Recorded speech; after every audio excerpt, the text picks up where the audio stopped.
Gold trusted gold buyers మీరు తాకట్టు పెట్టిన బంగారాన్ని విడిపించి ఈ రోజు ఉన్న మార్కెట్ ధరకు కొనబడను.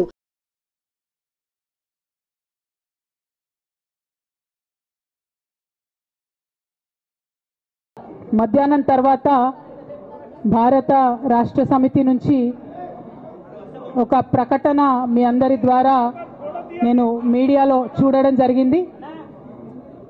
మరి బీఆర్ఎస్ నుండి వచ్చినటువంటి ఈ ప్రకటనలో పార్టీ ఎమ్మెల్సీ శ్రీమతి కె కవిత ఇటీవలి కాలంలో ప్రవర్తిస్తున్న తీరుతెన్నులు, కొనసాగిస్తున్న పార్టీ వ్యతిరేక కార్యకలాపాలు బీఆర్ఎస్ పార్టీకి నష్టం కలిగించే రీతిలో ఉన్నందున పార్టీ అధిష్టానం ఈ విషయాన్ని తీవ్రంగా పరిగణిస్తున్నది. పార్టీ అధ్యక్షులు శ్రీ కె చంద్రశేఖరరావు గారు శ్రీమతి కె కవితను తక్షణం పార్టీ నుండి సస్పెండ్ చేస్తూ నిర్ణయం తీసుకున్నారని చెప్పి మరి నాకు ఒక ప్రకటన నిన్న టీవీల ద్వారా అందుకోవడం జరిగింది. మరి నేను పార్టీ నుండి వచ్చినటువంటి లేఖలో ప్రత్యేకంగా 2 అంశాల మీద మాట్లాడదలుచుకున్నాను. నేను అక్రమ కేసులు పెట్టి నా మీద తిహార్ జైల్లో 5.5 నెలల పాటు ఉండి బయటికి వచ్చిన తర్వాత నవంబర్ 23వ తారీఖు 2024 నుండి నేను ప్రజాక్షేత్రంలోకి వచ్చి అనేక కార్యక్రమాలు చేయడం జరిగింది. మరి నేను చేసినటువంటి పనులలో మొట్టమొదటిది ఒక బిడ్డ హాస్టల్లో చనిపోతే ఆమెను విజిట్ చేసి, అట్లానే గురుకులాల్లో జరుగుతున్నటువంటి అన్యాయాల మీద మొట్టమొదటి కార్యక్రమం తీసుకొని నేను మాట్లాడినా. ఆ తర్వాత బీసీలకు జరుగుతున్నటువంటి అన్యాయం, కాంగ్రెస్ పార్టీ మేనిఫెస్టోలో ఇచ్చినటువంటి 42% హామీ కోసము పెద్ద ఎత్తున నేను పనిచేయడం జరిగింది. అట్లానే మహిళలకు 2500 ఇవ్వాలని చెప్పి పోస్ట్ కార్డు ఉద్యమాన్ని నేను చేపట్టడం జరిగింది. పెద్దవాళ్లకు పెన్షన్లు పెంచాలని నేను ఉద్యమాలు చేయడం జరిగింది. తెలంగాణ తల్లి స్వరూపాన్ని మారిస్తే అట్లెట్లా మారుస్తారని రౌండ్ టేబుల్ సమావేశం పెట్టినాం. బనకచర్లు అక్కడ కడుతున్నారంటే దాని మీద రౌండ్ టేబుల్ సమావేశం పెట్టినాం. ఓవరాల్గా తెలంగాణ ప్రాజెక్టులు, అందుబాటులో ఉన్నటువంటి నీళ్లు, వీటన్నిటి మీద కూడా రౌండ్ టేబుల్ పెట్టినాం. భద్రాచలం దగ్గర 5 గ్రామాలు ముంపు సమస్య ఉంది, ఎవరు పట్టించుకుంటలేరంటే వాళ్ళని పిలిపించుకొని రౌండ్ టేబుల్ సమావేశం పెట్టి ప్రభుత్వం మీద ఒత్తిడి తీసుకొచ్చే కార్యక్రమం చేసినాం. ముఖ్యమంత్రి గారి సొంత జిల్లా మహబూబ్ నగర్లో భూ నిర్వాసితులకు అన్యాయం జరుగుతుందంటే నారాయణపేట నియోజకవర్గం వెళ్ళి వాళ్లకు మద్దతుగా మేము నిలబడి రావడం జరిగింది. అట్లానే 47 నియోజకవర్గాలలో బీఆర్ఎస్ కండువా బాజాప్తా కప్పుకొని, గులాబీ కండువా బాజాప్తా కప్పుకొని ఎక్కడికి పోతే అక్కడ రావుల చంద్రశేఖర్ రెడ్డి గారిని రిక్వెస్ట్ చేసి భవన్ నుంచి అక్కడ ఉండేటటువంటి బీఆర్ఎస్ నాయకులకు అఫీషియల్ కమ్యూనికేషన్ చేపించి ప్రతి ఒక్క బీఆర్ఎస్ నాయకుల కార్యకర్తలకు మాట్లాడి ఆయా పర్యటనలకు వెళ్ళినప్పుడు అందరినీ కలుపుకొని బాజాప్తా గులాబీ కండువా వేసుకొని 47 నియోజకవర్గాలు నవంబర్ 23, 2024 నుండి ఈ రోజు వరకు నేను పర్యటన చేసి అనేక ప్రజా సమస్యల మీద మాట్లాడడం జరిగింది. మరి ఇవన్నీ పార్టీ వ్యతిరేక కార్యకలాపాలు అన్నది నాకు అర్థం కాలేదు. ఎట్లా వ్యతిరేక కార్యకలాపాలు అవుతాయన్నది కూడా ఒకసారి పార్టీ పెద్దలు పునరాలోచించుకోవాలని చెప్పి నేను రిక్వెస్ట్ చేస్తూ ఉన్నాను. అదేవిధంగా మరి బీసీల కోసం నేను పోరాటం చేస్తుంటే అట్లెట్లా మాట్లాడుతుంది, ఇట్లెట్లా మాట్లాడుతుంది, పార్టీకి వ్యతిరేకంగా మాట్లాడుతుంది. అరే, నేను కాంగ్రెస్ పెద్దల మీద ఒత్తిడి తీసుకొస్తుంటే బీసీలకు 42% అమలు చేయాలంటే ఏది పడితే అది చిల్వల్ పల్వల్గా నా మీద రాపించడం, ప్రచారం చేయడం, చాలా దారుణమైనటువంటి పనులు పార్టీలో ఉన్నటువంటి కొందరు పని కట్టుకొని, కత్తి కట్టుకొని నా మీద చేయడం జరిగింది. అట్లానే నేను ఒక మాట ఏమన్నా, సామాజిక తెలంగాణ సాధన కోసం నేను కట్టుబడి ఉన్నా అన్న. మళ్ళీ తప్పేముంది? అసలు నాకు జన్మనిచ్చినటువంటి నా తండ్రి, ఈ ప్రాణాన్ని భిక్షగా ఇచ్చినటువంటి నా తండ్రి, ఆయన చిటికెన వేలు పట్టుకొని నేను ఓనమాలు నేర్చుకున్న ఉద్యమాలు ఎట్లా చేయాలని, ఆయన చిటికెల వేలు పట్టుకొని ప్రజలంటే ఏంది, ప్రజా సమస్యలు అంటే ఏంది, ఎందుకోసం దాని మీద గలమెత్తాలని చెప్పి నేను నేర్చుకున్నా. ఆ నాయకుడి స్ఫూర్తిగానే నేను సామాజిక తెలంగాణ మాట్లాడినా. భారతదేశం మొత్తంలో ఇన్ని రాష్ట్రాల్లో ముఖ్యమంత్రులు అయితే 75 ఏళ్ళ స్వతంత్ర భారతదేశం, 79 ఏళ్ళు స్వతంత్ర భారతదేశంలో దళితులకి 3 ఎకరాల భూమి ఇస్తా అని చెప్పినటువంటి ఏకైక గొప్ప నాయకుడు కేసీఆర్ గారు. ఆయన దగ్గర నుంచే కదా నేను సామాజిక తెలంగాణ ఎజెండా నేర్చుకున్నది. బీసీలకు ఎవరు వృత్తి పనిదారులు ఉంటే వాళ్ళకి చేయూతనిస్తా అని చెప్పినటువంటి ఏకైక ముఖ్యమంత్రి కేసీఆర్ గారు. చెప్పినట్టుగా డబ్బులు ఇచ్చిండు కూడా. ప్రతి కులాన్ని కాపాడుకునే ప్రయత్నం చేసిండు. అది కాదా సామాజిక తెలంగాణ? నేను మే 1 నాడు లేబర్ డే రోజు మాట్లాడితే దాన్ని చిలువలు పలువలు చేసి సామాజిక తెలంగాణ పేరుతోని కవిత పార్టీ పెడుతుందని చెప్పి నేను నిన్న చెప్పిన 2 పేర్లు పని కట్టుకొని నా మీద దుష్ప్రచారం చేసిండ్రు. నేనేమైనా తప్పు మాట్లాడినా? బీఆర్ఎస్ పార్టీ వ్యతిరేకమా సామాజిక తెలంగాణ నినాదానికి? బీఆర్ఎస్ పార్టీకి సామాజిక తెలంగాణ అవసరం లేదా? భౌగోళిక తెలంగాణ వస్తే సరిపోతుందా? బంగారు తెలంగాణ కావాలని కేసీఆర్ గారు ఇచ్చిన నినాదమే కదా. బంగారు తెలంగాణ అంటే ఏంది? హరీష్ రావు ఇంట్లో బంగారం ఉంటే, సంతోష్ రావు ఇంట్లో బంగారం ఉంటే బంగారు తెలంగాణ అవుతుందా? కాదు కదా. ప్రతి ఒక్క సమాజం బాగుంటేనే బంగారు తెలంగాణ అవుతుంది. నేను అదే కదా మాట్లాడినా. దానికి ఇష్టం వచ్చినట్టు నా మీద స్టోరీ లేపిస్తే నేను భవన్లో పోయి కూర్చొని బాజాప్తా, ఎక్కడో కాదు, బయట ప్రెస్ మీట్ పెట్టలేదు, ఏ ప్రెస్ క్లబ్లో పెట్టలేదు, డైరెక్ట్గా తెలంగాణ భవన్ నా ఆఫీస్ అండి, నా పార్టీ భవన్లో పోయి కూర్చొని నేనేం చెప్పినా? నా మీద కుట్రలు జరుగుతున్నది, నా మీద విషప్రచారం జరుగుతున్నది అని చెప్పిన. నేను రామన్నను బుజ్జగించి గడ్డం పట్టుకొని అడుగుతా ఉన్నా, అన్న నీ చెల్లెని, ఒక మహిళా ఎమ్మెల్సీని మన పార్టీ ఆఫీస్లో కూర్చొని నా మీద కుట్రలు జరుగుతున్నాయని నేనంటే మీరు వర్కింగ్ ప్రెసిడెంట్గా ఉన్నారన్నా, ఫోన్ చేయరా అన్న నాకు? ఏమైంది బేటా, ఎందుకు బాధపడుతున్నావు అని ఫోన్ చేయరా? ఇది ఎప్పుడు జరిగిన ఇన్సిడెంటు? లీక్ కాకముందు, నేను నా కొడుకు గ్రాడ్యుయేషన్కి అమెరికా పోకముందు, అంతకుముందే. మరి మీరు వర్కింగ్ ప్రెసిడెంట్ కదన్నా, నేను పార్టీ ఎమ్మెల్సీని కదా. చెల్లెలు అన్న బంధుత్వాలు పక్కన పెడదాం ఒక్క నిమిషం. ప్రొఫెషనల్ సెటప్లో ఒక పొలిటికల్ పార్టీలో ఒక మహిళా ఎమ్మెల్సీ భవన్లో కూర్చొని నా మీద కుట్రలు జరుగుతున్నాయంటే మీరు మాట్లాడినరా అన్న? 103 రోజులు అయిపోయిందన్న ఇయ్యాలటికి, ఒక్క మాట మాట్లాడినరా? కేసీఆర్ గారు దగ్గర నుంచి కమ్యూనికేషన్ రావాలని నేను ఎక్స్పెక్ట్ చేయలే. వారు పెద్దవారు, వారికి అనేకమైన పనులు ఉంటాయి. మొత్తం పార్టీని ఇప్పుడు పునర్నిర్మించుకోవాల్సిన అవసరం ఉంది. తెలంగాణకు జరుగుతున్నటువంటి అన్యాయాన్ని వారు ఎప్పటికప్పుడు దిశానిర్దేశం చేయాల్సిన అవసరం ఉంది. కానీ వర్కింగ్ ప్రెసిడెంట్ గారి దగ్గర నుంచి ఫోన్ రాకపోవడం మాత్రం ఒక మాట అనిపించింది నాకు. నేను కేసీఆర్ గారి బిడ్డను, నేను కూర్చొని ప్రెస్ మీట్ పెడితేనే రెస్పాన్స్ రాలేదంటే మరి ఇంకో మామూలు మహిళా కార్యకర్తకు బీఆర్ఎస్ పార్టీలో మన అన్యాయం జరిగితే రెస్పాన్స్ వస్తుందా? నాకైతే అనిపించలేదు. వస్తుందేమో నాకు తెలియదు. కానీ నేను ఒక మాటకు నాకు సంతోషం అనిపించింది. నాకు నోటీస్ రాగానే అక్కడ మహిళా ఎమ్మెల్సీలు కూర్చొని, మహిళలందరినీ కూర్చొని, ఫస్ట్ టైం అనుకుంటా భవన్లో 5 మహిళలు కూర్చొని ఇండిపెండెంట్గా ప్రెస్ మీట్ మాట్లాడింది. చాలా సంతోషం. ఇటువంటి అంతర్గత ప్రజాస్వామ్యం రావాలనే నేను కోరుకున్నా. మహిళలకు, ఎస్సీలకు, ఎస్టీలకు, బహుజనులకు కోటరీల అడ్డంకులు లేకుండా యాక్సెస్ రావాలి. అది మైక్కి యాక్సెస్ రావాలి, బాస్కి యాక్సెస్ రావాలనే నేను అనుకున్నా. అది జరిగింది, చాలా సంతోషం. దాన్ని సస్పెండ్ చేసినాక అయినా పర్లేదు, కానీ జరిగింది. నిన్న మహిళలందరూ కూర్చొని మాట్లాడి నేనేమంటున్నా అంటే, కేసీఆర్ గారు, కేటీఆర్ గారు, నేను, మా కుటుంబం, మాది రక్త సంబంధం. పదవులు పోతేనో, పార్టీలకు వెళ్ళి సస్పెండ్ చేస్తేనో పోయేటటువంటి బంధం కాదు. కానీ ఎవరైతే వెస్టెడ్ ఇంట్రెస్ట్ ఉన్న పార్టీలు ఉంటారో, పార్టీలో ఉండి కేవలం డబ్బు సంపాదించుకోవాలనేటటువంటి ఒక ఆలోచనతో, వ్యక్తిగత లబ్ధి పొందాలనేటటువంటి ఆలోచనతో ఉన్నటువంటి వ్యక్తులు, వాళ్ళకి కావాల్సింది ఏంది? మేము ముగ్గురం కలిసి ఉండొద్దు, మా కుటుంబం బాగుండొద్దు, మా కుటుంబం విచ్ఛిన్నమైతేనే వాళ్ళకి అధికారం వస్తుంది. దాంట్లో భాగంగా ఇవాళ మొదటి స్టెప్పు నన్ను బయటేసిరు పార్టీలకు వెళ్ళి. అది ఇక్కడితో ఆగదు. నేను గౌరవనీయులు పెద్దలు దైవ సమానులు కేసీఆర్ గారిని విజ్ఞప్తి చేస్తా ఉన్నా, మీకు ఒక సూచన చేస్తా ఉన్నా. దయచేసి మీ చుట్టూ ఏం జరుగుతున్నదో ఒకసారి చూసుకోండి నాన్న. నన్ను ఇవాళ బయటకు పంపొచ్చు, నేను మీలాగా స్ట్రేట్ ఫార్వర్డ్ ఉంటా, నిజాలు మాట్లాడతా. నేను ఉద్యమం నేపథ్యం నుండి వచ్చిన కాబట్టి నాగ్గా ఉన్నది లేనట్టుగా, లేనిది ఉన్నట్టుగా, మోసం చేయాలని చెప్పో ఇంకోటి చేయాలని చెప్పో మాట్లాడను. స్ట్రేట్ ఫార్వర్డ్గా ఇష్యూస్ మాట్లాడతా కాబట్టి నన్ను ఇలా బలి చేసిండ్రు, పర్వాలే. కానీ రేపటి నాడు ఇదే ప్రమాదం రామన్నకు కూడా పొంచుంది, రేపటి నాడు ఇదే ప్రమాదం మీకు కూడా పొంచుంది. అల్టిమేట్గా బీఆర్ఎస్ పార్టీని హస్తగతం చేసుకోవడానికి జరుగుతున్నటువంటి కుట్రలో భాగంగానే ఇవాళ నన్ను ఎలిమినేట్ చేయడం జరిగింది. నేను ఇవాళ ఓపెన్గా అడుగుతా ఉన్నాను, హరీష్ రావు గారికి నేను సూటి ప్రశ్న వేస్తున్నా, ఈ రాష్ట్ర ముఖ్యమంత్రి రేవంత్ రెడ్డి గారికి కూడా నేను సూటి ప్రశ్న వేస్తున్నా.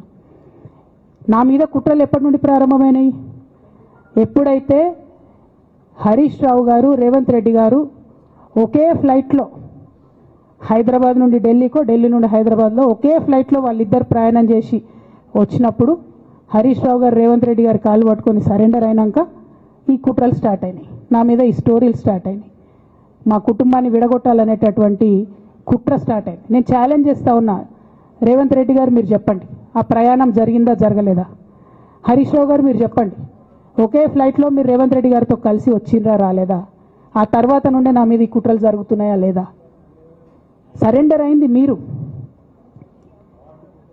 ప్రతి ఒక్క విషయంలో దాదాపు ఒక 7-8 ఇష్యూస్ ఉన్నాయి, ఇన్సిడెంట్స్ ఉన్నాయండి. అఫీషియల్ పిఆర్ఓ ట్వీట్ చేస్తాడు, Congress party official PRO tweet చేస్తాడు, ముఖ్యమంత్రి గారు పిఆర్ఓ, ఈ పాల వ్యాపారంలో అవినీతి జరిగిందని. తెల్లారి 2-3 పేపర్లలో వస్తుంది, 3వ రోజుకి మాయమైపోతుంది. అదే కేటీఆర్ గారినేమో 3 సార్లు విచారణ పేరుతో పిలిచి వేధిస్తారు. అంటే కేసీఆర్ కుటుంబం నికార్స్గా బరిగీసుకొని కాంగ్రెస్ పార్టీతో రేవంత్ రెడ్డితో కొట్లాడుతున్నాం కాబట్టి మా మీదనేమో కుట్రలు జరుగుతాయి, మా మీదనేమో కేసులు పెడతారు. మీ మాత్రం 1 or 2 days హెడ్లైన్స్ వస్తే తర్వాత న్యూస్ గాయబవుతుంది. ఎన్ని జరగలే చెప్పండి హరీష్ రావు గారి విషయంలో? ఫస్ట్ పాల వ్యాపారం మీద ఏమొచ్చినాయి ఆరోపణలు? ఆనాడు బీఆర్ఎస్ పార్టీ గవర్నమెంట్లో SC ST BC హాస్టళ్లకు Harish Rao గారి పాల వ్యాపారం నుంచి పాలు సప్లై చేసిరనే ఆరోపణలు అయోధ్య రెడ్డి గారు ట్వీట్ చేసిరు. గతం 2 రోజులు పోయిన ఆరోపణ ఎందుకు? సరెండర్. నెక్స్ట్ ఒక అభియోగం చేసిరు ముఖ్యమంత్రి గారు, రంగనాయక్ సాగర్ దగ్గర ఈయన ఫామ్ హౌస్ ఉంది, అది ప్రభుత్వ భూమి, కబ్జా చేసిండని. 1 day headline, 3rd day news గాయబ్, నో కేస్ నథింగ్. కేటీఆర్ పరిస్థితి ఏంటి? ఎన్ని కేసులు పెట్టిరు కేటీఆర్ అన్న మీద? ఎన్నిసార్లు పిలిచిండు విచారణకు? ఇవన్నీ పక్కన పెడదాం, నిన్నటి లేటెస్ట్ ఇష్యూ మాట్లాడదాం. కాళేశ్వరం కానీ ఇంకోటి కానీ ఏ ప్రభుత్వంలో అయినా పొలిటికల్ పాలసీ చేసేవాళ్ళు, విధానపరమైన నిర్ణయాలు తీసుకునే వాళ్ళు ముఖ్యమంత్రులు ఉంటారు. కింద ఉన్నటువంటి మంత్రులు దాన్ని ఎగ్జిక్యూట్ చేయాలి. కేసీఆర్ గారు ఒక పాలసీ డెసిషన్ తీసుకున్నారు, నేను కాళేశ్వరం ప్రాజెక్టు కడతా, దానికి ఇన్ని డబ్బులు ఇస్తా అని. ఆనాడు మంత్రి ఎవరు? ఎగ్జిక్యూషన్ చేయాల్సింది ఎవరు? 2014 నుంచి 2018 వరకు తుమ్మిడిహెట్టి దగ్గర నుంచి మేడిగడ్డకు స్థలం మార్చినప్పుడు మంత్రి ఎవరు? ప్రాజెక్టులు డిసైడ్ చేసినప్పుడు మంత్రి ఎవరు? అన్ని మీటింగ్లు టెక్నికల్ ఇష్యూస్ చూసుకోవాల్సింది ఎవరు? ఇవన్నీ రేవంత్ రెడ్డి గారు మాట్లాడారు. నేను మొత్తం అసెంబ్లీ స్పీచ్ చూడరు మీరు, వీళ్ళ మ్యాచ్ ఫిక్సింగ్ అనేది మీకు తెలిసిపోతుంది. ఏం మాట్లాడరు ఆయన. ఎంతసేపు కేసీఆర్ కాళేశ్వరం కట్టిండు, కేసీఆర్ కుటుంబం 1,00,000 కోట్లు తిన్నది. అరే 2007 నుంచి ఇప్పటివరకు కాళేశ్వరం 1,00,000 కోట్లు కూడా ఖర్చు కాలే. 1,00,000 కోట్లు ఖర్చు కాని ప్రాజెక్టులో 40 లక్షల ఎకరాలకు నీళ్ళీయంగా కూడా 1,00,000 కోట్ల అవినీతి అయింది అంటారు రేవంత్ రెడ్డి గారు. దాన్ని మళ్ళీ ఓన్లీ కేసీఆర్ గారి గురించి చెప్తారు, హరీష్ రావు గారి గురించి మాట్లాడరు. ఎందుకంటే ఇంటర్నల్ అండర్స్టాండింగ్ ఉంది వీళ్ళిద్దరికి. నేను రామన్నను ఒకటే రిక్వెస్ట్ చేస్తున్నా, అన్న ఇవాళ మీతో బాగున్నట్టు వాళ్ళు నటించవచ్చు, హరీష్ అన్న కావచ్చు, సంతన్న కావచ్చు, కానీ వాళ్ళు మన మంచి కోరుకునే వాళ్ళు కాదు, వాళ్ళు తెలంగాణ ప్రజల మంచి కోరుకునే వాళ్ళు కాదు, వాళ్ళు కేసీఆర్ గారి మంచి కోరుకునే వాళ్ళు కాదు. వాళ్ళను మీరు దూరం పెట్టి రాజకీయంగా తెలంగాణ రాష్ట్ర సమితిలో ఇప్పుడు బీఆర్ఎస్లో పనిచేస్తున్నటువంటి హార్డ్ కోర్ కార్యకర్తలను దగ్గరికి తీసుకొని ప్రజా ఉద్యమాలు తీసుకొని ప్రజల దగ్గరికి పోతేనే మన పార్టీ బతుకుంటుంది, నాన్న పేరు బాగుంటుంది. ఇవాళ నాన్నకు సిబిఐ అనేటటువంటిది వచ్చిందంటే అది కేవలం హరీష్ రావు గారు, సంతోష్ రావు గారి అవినీతి వల్లనే వచ్చిందని మళ్ళొకసారి నేను గంటాపదంగా చెప్తున్నాను. ఇంకా గమ్మత్ ఏంటంటే ఇదే హరీష్ రావు గారు వాళ్ళ ఫాలోవర్స్ అంతా నిన్నటి నుంచి చెప్తున్నారు, హరీష్ అన్న చాలా కష్టపడ్డాడు, డే 1 నుంచి ఉన్నాడు అని. డే 1 నుంచి లేడండి, చాలామంది రిపోర్టర్లకు తెలుసు, సీనియర్ రిపోర్టర్లకు. డే 1 నుంచి లేదు. పెద్దసారు టీడీపీ నుంచి బయటకు వస్తుంటే మామయ్య మనకెందుకు, డిప్యూటీ సీఎం మనం ఎందుకు రాజీనామా చేయాలి, ఈ ఉద్యమం ఏమవుతుందో, ఈ పార్టీ ఏమవుతుందో మనకు రిస్క్ ఎందుకని ఆనాడు ఈనాడు పేపర్లో వచ్చింది. 1,50,00,000 రూపాయలు తీసుకొని వ్యాపారం చేసుకుందామని హరీష్ రావు గారు ఎక్కడికో పోయిందని కూడా వచ్చింది. కటింగ్ కోసం దొరికినప్పుడు ఎప్పుడో ట్వీట్ చేస్తుందని. నేను బీఆర్ఎస్ పార్టీ ఆనాడు టీఆర్ఎస్ పార్టీ పెట్టినాక 9-10 నెలల తర్వాత వచ్చింది హరీష్ రావు గారు. డే 1 నుంచి లేరు. నమ్మకం లేకుండా ఆయన పార్టీ నిలబడుతుందో ఉంటుందో పోతుందో అని. ఓకే అయిపోయింది. రాగానే సారు పెద్ద హృదయం కాబట్టి క్షమించిరు, దగ్గర తీసుకున్నారు, ఎమ్మెల్యే కాకముందే మంత్రి ఇచ్చిర్రు, అన్ని రకాలుగా ఆదరించిరు, అన్నీ చేసిండ్రు. ఎప్పుడైతే పార్టీకి ఒక్క క్షణం చెడ్డ పేరు వచ్చిందో ఎక్కడ పోయిండండి ఈయన? చక్కగా పోయి వైఎస్ రాజశేఖర రెడ్డిని కలవలే? మీ అందరికి గుర్తులేదు ఆ ఫోటో? సీనియర్ నాయకులందరికీ బాగా మాట్లాడతారు, అన్ని దగ్గర ఉన్నా, నేనే ఉన్నా, నేను ఎక్కడ లేను. నిన్న పాపం చాలా మంది ఈ కొత్త సోషల్ మీడియా పిల్లలు ఉన్నట్టు వాళ్ళకి హిస్టరీ తెలియదు అనుకుంటా, అందుకే చెప్తున్నా. ఇవాళ అదేవిధంగా నేను పెద్ద ట్రబుల్ షూటర్ అంటారు. ట్రబుల్ షూటర్ కాదు, ఈజ్ అ బబుల్ షూటర్. ఆయన ఏంటంటే ట్రబుల్ ఆయనే క్రియేట్ చేస్తాడు, చేసి నేనే సాల్వ్ చేసినట్టు నటిస్తాడు. నేను లేటెస్ట్ ఎగ్జాంపుల్ చెప్తా పట్టురు. నేను మొన్న దాసోజు శ్రవణ్ అన్న ఎలక్షన్ ఎమ్మెల్సీ ఎన్నికలలో బీఆర్ఎస్ పార్టీ డిసైడెడ్ ఒకటే క్యాండిడేట్ని పెడదామని. కానీ హరీష్ రావు గారు ఇంటర్నల్గా బీజేపీ వాళ్ళతో మాట్లాడుకొని ఏం చెప్తారంటే, మీ దగ్గర నుంచి ఒక క్యాండిడేట్ని ఇవ్వండి, నేను మామయ్యని కన్విన్స్ చేసి రెండో క్యాండిడేట్కి పెట్టిస్తా అంటే he wants to create a trouble. ఈ క్రైసిస్లో ఆల్రెడీ మన పార్టీలోకి వెళ్ళి 10 మంది ఎమ్మెల్యేలు వెళ్ళిపోయినాక, 38 మందిలో 10 మంది పోయినాక నువ్వు ఇంకో సెకండ్ క్యాండిడేట్ని పెడితే ఎంత కన్ఫ్యూజన్ అవుతుంది? ఎవరెవరు ఎటెట్ ఓట్లు వేస్తారు? అంటే హార్స్ ట్రేడింగ్కి ఈయన ట్రబుల్ షూటర్ గారు ట్రబుల్ని ఓపెన్ చేస్తారు అన్నట్టు. నాకెందుకో లక్కీగా ఒక బీజేపీ ఎమ్మెల్యే గారు ఫోన్ చేసి, అక్క మరి పెద్దసారి పర్మిషన్ ఉందా హరీష్ అని ఇట్లా అంటున్నారంటే, నేను డైరెక్ట్గా పెద్దసారికే ఫోన్ చేసి నాన్న మరి ఇట్లా అంటున్నారు, మనం సెకండ్ క్యాండిడేట్కి పర్మిషన్ ఇస్తారంటే, nothing doing, only Shravan will get elected, ఎవరు చెప్పారు మీకు అన్నారు. అంటే నేను ఆ విషయం వెంటనే అటువైపు కన్వే చేసిన, లేదండి మాకు అట్లాంటి ఆలోచన లేదు. ఎందుకు ఈ రీసెంట్ ఎగ్జాంపుల్ చెప్తున్నా ఇవాళ అంటే, హరీష్ రావు గారు ట్రబుల్ క్రియేట్ చేసి ట్రబుల్ని మాఫీ చేసినట్టుగా ప్రయత్నం చేస్తారు. బీఆర్ఎస్ కార్యకర్తలందరికీ నేను నా తమ్ముళ్ళకి రిక్వెస్ట్ చేసి చెప్తున్నా, మా చెల్లెలకు రిక్వెస్ట్ చేసి చెప్తున్నా, మీకు పెద్ద స్థాయిలో జరిగే అన్ని విషయాలు తెలియకుండా అందరూ మన వెల్ విషర్స్ అనుకుంటారు. అది మీ తప్పు కాదు, ఎందుకంటే కేసీఆర్ సార్ అంత ఓపెన్ మైండ్తో ఓపెన్ హార్ట్తో ఉంటారు కాబట్టి బీఆర్ఎస్లో ఉన్న అందరూ అట్లే ఉంటారు అనుకుంటారు. కానీ చాలా మందికి చాలా హిడెన్ ఎజెండాస్ ఉన్నాయి. ఒక పక్క కాంగ్రెస్తో కలిసి ఉన్నారు, ఇంకో పక్క బీజేపీతో మాట్లాడుతున్నారు, ఎవరితోనో అవసరమైతే అటు మాట్లాడుతున్నారు. అదేవిధంగా 2018 ఎన్నికలలో హరీష్ రావు గారు 20-25 మంది ఎమ్మెల్యేలకు ఎన్నికలలో అడిషనల్ ఫండింగ్ ఇచ్చారు, పార్టీ ఇచ్చింది కాకుండా. ఏడికేలు వచ్చినాయి హరీష్ రావు గారికి అన్ని డబ్బులు? 100% కాళేశ్వరంలో జరిగిన అవినీతి నుంచి వచ్చిన డబ్బులే. ఆయన ఆలోచన ఏం చేసిందంటే, ఏమన్నా కొద్దిగా అటు ఇటు అవుతుందేమో రిజల్ట్, నా దగ్గర ఎమ్మెల్యేస్ ఉండాలని ఆలోచన చేశాను. నీకు అసలు అట్లాంటి ఆలోచన ఎందుకు వచ్చింది? నేను కట్టప్పలాంటోని కేసీఆర్ గారి దగ్గర ఉండేటోని అంటావు కదా, నీకేం అవసరం వచ్చింది ఎమ్మెల్యేస్కి సపరేట్గా ఫండింగ్ చేయడానికి? ఎవరికి తెలియదు అనుకుంటారా? ఇవి ఎవరు చెప్పారు అనుకుంటారా? ప్రతి ఒక్కరు చెప్తారు ఎమ్మెల్యేస్ ఓపెన్, నా పేర్లు కూడా తెలుసు, చెప్తే బాగుండదు, ఎమ్మెల్యేలు ఇబ్బంది పడతారు.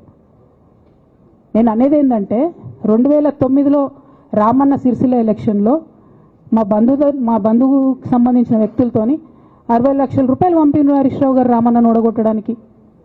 నిన్నగాక మొన్న ఒక వీడియో మీరు కూడా చూసి, ఒంటేరు ప్రతాప్ రెడ్డి గారిది, మీ మామయ్యను ఓడగొట్టమని ఎంత అంటే అంత డబ్బులు ఇస్తా అని చెప్పిర్రని. ఓ పక్క కేసీఆర్ గారిని ఓడగొట్టాలి, ఓ పక్క కేటీఆర్ గారిని ఓడగొట్టాలి, నిజామాబాద్లో నా ఎంపీ సెగ్మెంట్లో అందరు ఎమ్మెల్యేలను మేనేజ్ చేయాలి, అందరిని మన కేసీఆర్ కుటుంబాన్ని ఓడగొట్టాలి, విచ్ఛిన్నం చేయాలి. కానీ కేసీఆర్ గారి పేరుతో వచ్చేటటువంటి బెనిఫిట్స్ మాత్రం అన్నీ కావాలి. మరి ఇటువంటి వారిని నా రిక్వెస్ట్ కేసీఆర్ గారితో, కేటీఆర్ గారితో, వారిని మీ పక్కన పెట్టుకొని నిజం మాట్లాడే నన్ను బయటకు పంపితే మరి పార్టీ బాగుంటుందా? దయచేసి ఆలోచన చేసుకోండి. నేనేమంటున్నా రామన్న మిమ్మల్ని అంటే, నా మీద మీకు కోపం ఉండొచ్చు, నా మీద ఏముందో ఎవరేం చెప్పారో నాకు తెలియదు. నేను మాత్రం నా ప్రాణం పోయినా కేసీఆర్ గారికి హాని జరగాలని కానీ, కేటీఆర్ గారికి హాని జరగాలని కానీ కోరుకోను. అది నా నైజం కాదు. ఆడపిల్లలకు అట్లా ఉండదు. ఆడపిల్లలు ఇల్లు బాగుండాలనుకుంటారు. నా మనసుకి ఎంత గాయమైతే, నాకు ఎన్ని అవమానాలు అయితే, నాకెంత ఇన్సల్ట్ అయితే, నా మీద ఎన్ని కుట్రలు జరిగితే నేను ఇట్లా మాట్లాడుతున్నా. ఇది నా బాధ, ఇది నా ఆవేదన. నాన్న చూస్తలేరేంది వీళ్ళని అన్నది ఆవేదన, చూసుకుంటా క్షమిస్తారేంది ఇంకెన్నిసార్లు క్షమిస్తారు అన్నది నా బాధ. అంతే తప్ప నాకేం కోపం ఉంటుంది? ఎందుకు కోపం ఉంటుంది? నాకెంత ఎన్ని జన్మల పుణ్యం ఉంటే కేసీఆర్ లాంటి తండ్రి దొరుకుతాడు? కోట్లలో ఒకరికి ఉండేటటువంటి తండ్రి నాకు దొరికిండు. ఆయన లేకపోతే నేను ఎవరు ప్రపంచానికి తెలుస్తుందా? నాకెందుకు అవసరం ఉంటుంది? నాకేం కోపం ఉంటుంది కేసీఆర్ గారి మీద? నాకు బీఆర్ఎస్ పార్టీ మీద ఎందుకు కోపం ఉంటుంది? నాకు 27 సంవత్సరాలు ఉన్నప్పుడు నేను నా కొడుకుని, చిన్న పిల్లగాన్ని పసిగుడ్డుని ఎత్తుకొని ఇక్కడికి వస్తే, ఆ రోజు నుంచి ఈ రోజు వరకు నేను రోడ్డు మీదనే ఉన్నా, ఉద్యమాలే చేస్తున్నా, పోరాటాలే చేస్తున్నా, తెలంగాణ ప్రజల కోసం పనిచేస్తున్నా. 2014 నుంచి అధికారంలో ఉన్నప్పుడు కూడా నా ఇంటి దర్వాజాలు ఎప్పుడు తెలిసే ఉన్నాయి. ఇక్కడున్న మీడియా మిత్రులందరికీ తెలుసు. అధికారంలో ఉన్నా లేకున్నా నేను గిట్లనే ఉన్నా. అధికారంలో ఉన్నప్పుడు నన్ను ఏమి సాగనీయకుండా నన్ను ప్రతిపక్ష ఎమ్మెల్యేని చూసినట్టు, ప్రతిపక్ష ఎంపీని చూసినట్టు చూసినా నేను ఇట్లనే ఉన్నా, ఓపెన్ మైండ్తోనే ఉన్నా. నేను కోరేది ఒకటే, కేసీఆర్ గారి ఆరోగ్యాన్ని కాపాడండి రామన్న, పార్టీని కాపాడండి, పార్టీలో ఉన్న కార్యకర్తలని కాపాడండి, అందరు బాగుండేలాగా ప్రజా సమస్యలు తీసుకోండి. నాకు అంతకుమించి కావాల్సింది ఏం లేదు. And for more videos, Please subscribe to iDream. Please subscribe to iDream. Please subscribe iDream. And please subscribe to iDream. For more videos, subscribe to iDream. please like, share and subscribe to the channel. Congratulations, iDream. Subscribe to iDream. Subscribe to iDream. So subscribe to iDream Media. iDream की iDream team अंदर की huge congratulations. Please subscribe iDream Media. Please subscribe to iDream. Subscribe iDream. Please subscribe to iDream. iDream అంటే నా కళల ఛానల్ను subscribe చేసుకున్న నోరు తిరుగుతలేదు మీరైతే గంట గుర్తు కొట్టండి. For more such videos, please subscribe to iDream. Subscribe to iDream. Please subscribe to iDream. Please subscribe iDream Media. Please do subscribe to iDream. Please subscribe to iDream Media. For best entertainment and information, please subscribe iDream. And don't forget to subscribe to iDream.